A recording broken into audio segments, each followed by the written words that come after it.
एक बार फिर से मेहमानों का रुख करते हैं। रामराज शर्मा जी, सबसे पहले मैं आपका रुख करते हुए समझना चाहूंगी, क्योंकि कैंपेनिंग जिस तरह से हुई, हालांकि जो कैंपेनिंग के लिए बताया जा रहा है कि थोड़ा समय कम रहा, लेकिन जनता के बीच में बीजेपी ने जो मुद्दे उठाए हैं, क्या आपको लगता है कि वो मुद्दे पर्याप्त रहे हैं इस बार शहर की सरकार में ट्रिपल इंजन का जो आप नारा दे रहे हैं उस पर काबिज होने के लिए? देखो, मैं आपको बताना चाहूंगा, हमारी पार्टी विश्व की सबसे बड़ी पार्टी है। चाहे बड़े से बड़ा चुनाव हो, चाहे छोटे से छोटा चुनाव हो, हमारी पार्टी उसको गंभीरता से लेती है। हमारा संगठन बहुत मजबूत है और जिस तरह से विश्व के सबसे लोकप्रिय और ताकतवर प्रधानमंत्री आदरणीय नरेंद्र मोदी जी की सुनामी चल रही है और दिल्ली में हरियाणा की बेटी हमारे जुलाना के पास में नंदगढ़ गांव में जन्मी महिला शक्ति का प्रतीक, उनको दिल्ली का मुख्यमंत्री बनाया है। इसमें हमारी महिला शक्ति में और ज्यादा जोश आ गया है और जिस तरह से सभी वर्गों को साथ लेकर हमारे प्रधानमंत्री जी चल रहे हैं, जैसे महिलाओं के लिए, हमारी बहनों के लिए, मुस्लिम बहनों के लिए 3 तलाक उनका जीवन बर्बाद कर देता था, वो खत्म किया। 33% आरक्षण बहनों को दिया, बीमा सखी योजना ले गए। उसके बाद में अनेकों ऐसी योजनाएं हैं जो हमारी महिला शक्ति के लिए हमारे प्रधानमंत्री जी ने किया, हमारी सरकार ने किया। और फिर हमारी बहन को आज हरियाणा के जन जन में यही है, बहुत भारी जोश है, हर आदमी के मुंह से यही है, भाई मारी छोरी दिल्ली की मुख्यमंत्री बन गई, भाई मारी छोरी दिल्ली की मुख्यमंत्री। मोदी जी आपका हार्दिक आभार, मोदी जी आपका हार्दिक आभार। चलिए ठीक है, दिल्ली की सरकार बन चुकी है, मुख्यमंत्री बन चुकी है, आज हरियाणा के निकाय चुनाव पर बात करते हैं। रामराज जी, निकाय चुनाव के मुद्दों पर आइए। निकाय चुनाव में उसका असर पड़ेगा क्योंकि दिल्ली की 3 तरफ से हरियाणा से लगती है और मुख्यमंत्री जी जिस तरह से जनता के बीच में रहते हैं, भाई कोई भी समस्या हो उन्होंने पहले ड्यूटी लगा दी थी। जो इस भाई ने बताया था अभी, कोई छोटी मोटी समस्याएं देखो होती रहती हैं, कहीं पे बिजली नहीं आ रही, कहीं पे सीवर रुक गया, कहीं पे और कोई समस्या है, कहीं सफाई की समस्या है, कहीं पे कोई समस्या है। माननीय मुख्यमंत्री जी इस मामले में बहुत गंभीर हैं। उन्होंने पहले ही सभी अधिकारियों को आवश्यक दिशा निर्देश जारी कर दिए थे, वह फर्स्ट आवर्स में ताकि समस्या का समाधान करे, उसके बाद में रूटीन का कार्य करें। हमारे हर कार्यकर्ता की, हर एमएलए की, हर एमपी की और मंत्री की सबकी ड्यूटी लगा दी थी। चलिए ठीक है, मैं एक बार फिर से रुक करूंगी। रामराज जी, दिनेश जी, क्या लगता है कितनी असरदार कैंपेनिंग रही है कांग्रेस की इस बार शहर की सरकार के लिए? मैं आपकी जानकारी में ये देना चाहूंगा कि पूरे प्रदेश के अंदर कांग्रेस ने जनता के बीच में पहुंचकर अपनी बात रखी, मुद्दों की बात रखी और समय तो जहां तक मैं समझता हूं, आप देखिए मात्र 8 दिन मिले और 8 दिन के अंदर गुड़गांव जैसा जो निगम है जिसके अंदर लगभग 10 लाख वोट है और यहां पर रेजिडेंट होगा लगभग 50 लाख। आप 8 दिन में 10 लाख वोटर तक कैसे टच कर पाएंगे? एक तरफ विपक्षी पार्टियां, एक तरफ सत्ता। सत्ता कौन सी? जिसके पास सब कुछ है, मुद्दे नहीं है, केवल बातें हैं कि दिल्ली की छोरी, हरियाणा की छोरी दिल्ली की मुख्यमंत्री बन गई। जब हरियाणा का छोरा दिल्ली का मुख्यमंत्री बना था तब ये उसको कोसते थे कि हरियाणा इस बात के लिए पछता रहा है कि ये कैसा निकम्मा छोरा है।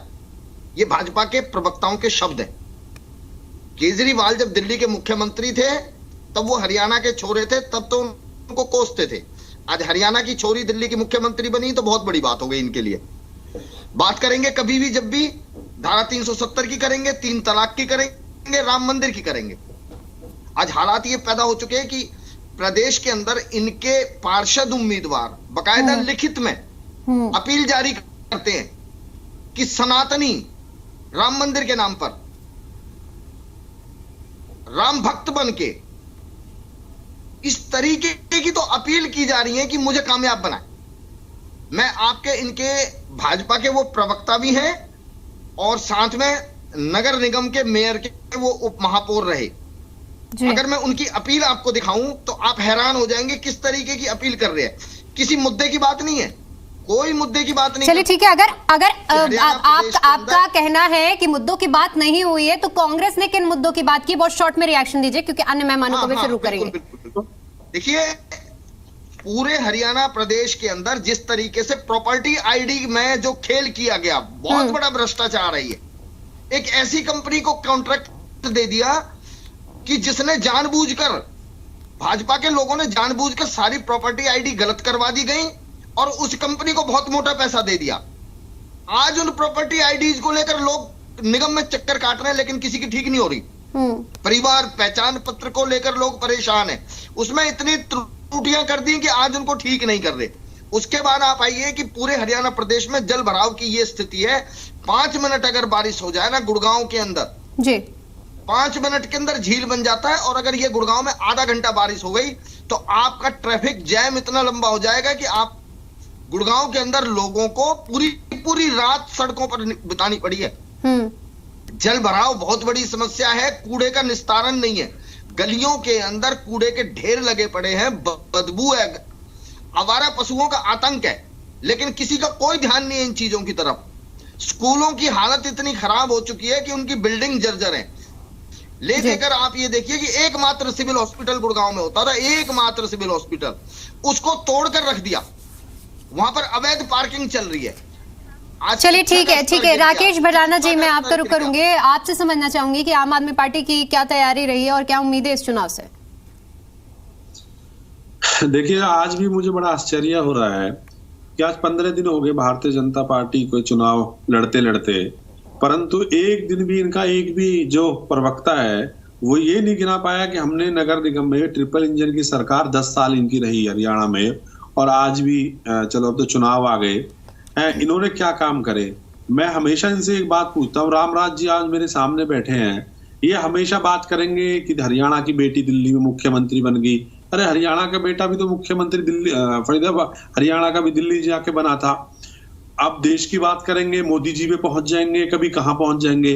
आपने इन 10 सालों में ट्रिपल इंजन की सरकार में आपने क्या ऐसा काम करा हरियाणा के लोगों के लिए नगर निगम से जो लोगों को सुविधाएं मिल सके? क्योंकि इन्होंने किया नहीं। मैं इस बात को कहना चाहता हूं कि इन्होंने सिर्फ घोटाले किए हैं। देखिए, भारतीय जनता पार्टी की सरकार में 200 करोड़ रुपए का घोटाला फरीदाबाद में हुआ। सड़कों पे एक सड़क 3 बार बना दी, फाइलों में सड़कें नहीं बनी, ये घोटाले हुए। सीवर पे घोटाले हुए। स्मार्ट सिटी के नाम पे अभी नितिन गडकरी जी का एक बयान था पिछले महीने, उन्होंने कहा था कि मैंने जो स्मार्ट सिटी घोषित की थी उनपे हजारों करोड़ रुपए भेजे। मैं इनसे पूछना चाहता हूँ वो हजारों करोड़ रुपए कहाँ चले गए?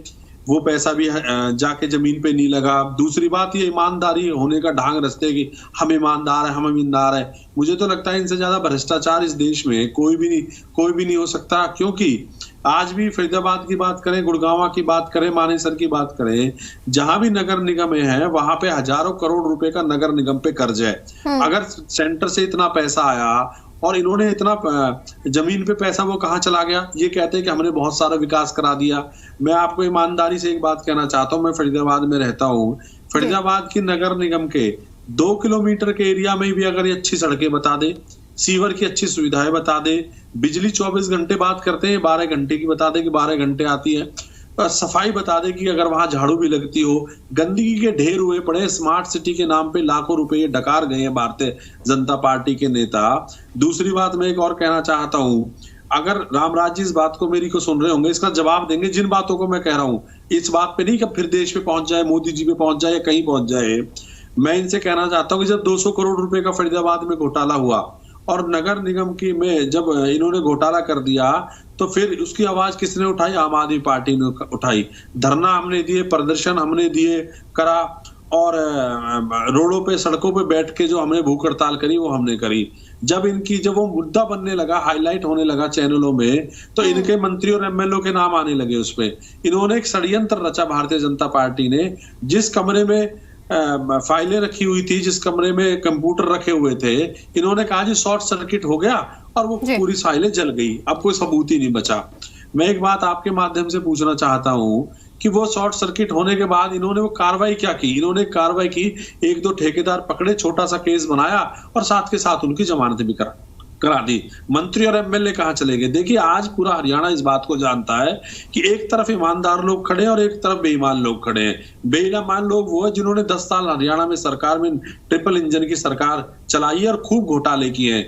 दूसरी तरफ कौन खड़े हुए? आम आदमी पार्टी, जो अरविंद केजरीवाल जी की पार्टी है, जो ईमानदार पार्टी है, जो हमने कहा हमेशा वो करके दिखाया। चाहे हमारी दिल्ली की बात करें, चाहे हम पंजाब की बात करें। ठीक है, एक सेकंड में पूरी बात कर लो प्लीज, एक सेकंड और बस। मैं एक और बात इनसे पूछना चाहता हूँ। ये कहते हैं कि फिर भी ये मेरी बात को झुटला देंगे, ये कहेंगे नहीं हमने बहुत विकास किया है। एक छोटा सा एग्जाम्पल मैं देना चाहता हूँ और इनसे पूछना भी चाहता हूँ।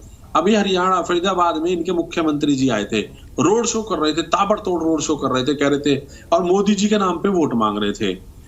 तब अगर इन्होंने इतने विकास किए होते तो यहाँ लोगों ने अपने कपड़े उतार के और काले झंडे दिखाने का उनको काम किया एनआईटी विधानसभा में। मैं इतना पूछना चाहता हूँ, अगर इन्होंने इतना विकास किया था ट्रिपल इंजन की सरकार ने, तो लोग आम आदमी पार्टी सड़कों पे आके मुख्यमंत्री जी के सामने कपड़े उतार के काले झंडे क्यों दिखा रहे थे? चलिए ठीक है, आपके सभी सवालों का जवाब लेंगे राकेश भटाना जी। मैं माफी के साथ आपको रोकना चाहूंगी।